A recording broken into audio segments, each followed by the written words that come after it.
Ce n'est pas une réelle compétition qui est en train d'être réalisée au sein de ce gymnase, mais plutôt un stage de découverte.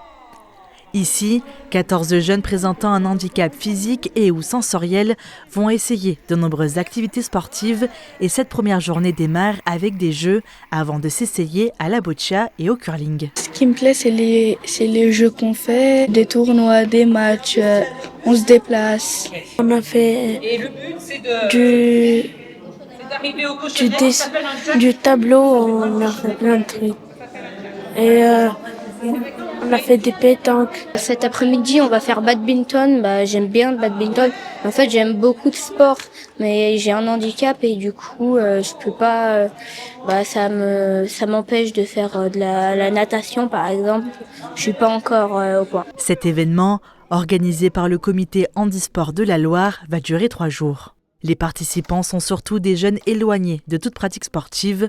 L'objectif n'est pas seulement de faire découvrir des sports, mais qu'au moins 50% des enfants finissent par s'inscrire à un club. Le but, c'est que ces enfants s'inscrivent une fois et puis qu'après, ils aient une pratique régulière dans un club et qu'on ne les revoie pas sur un autre séjour.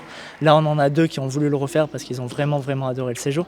Mais normalement, voilà, ils font le séjour, ils vont dans un club et puis après, ils font une pratique régulière. Au moins, on ne les revoit pas sur le séjour. Et pour cette 6e édition, le parrain n'est autre que Loïc Vergniaud, double vice-champion paralympique de handbike. Faire découvrir le sport pour les jeunes ou même les personnes plus âgées. Hein. C'est toujours des très belles initiatives. Souvent, on ne sait pas trop ce qu'on peut faire et tout. Et là, c'est le moyen de découvrir et, comme je disais, partager un bon moment, s'amuser. Ils sortent un peu de leur routine, des fois de famille, de soins. Et là, ils voient d'autres enfants aussi qui ont d'autres handicaps. Donc, ça leur permet de découvrir aussi qu'ils ne sont pas tout seuls. Et donc c'est très important. En plus des activités sportives, les jeunes pourront participer à des moments conviviaux.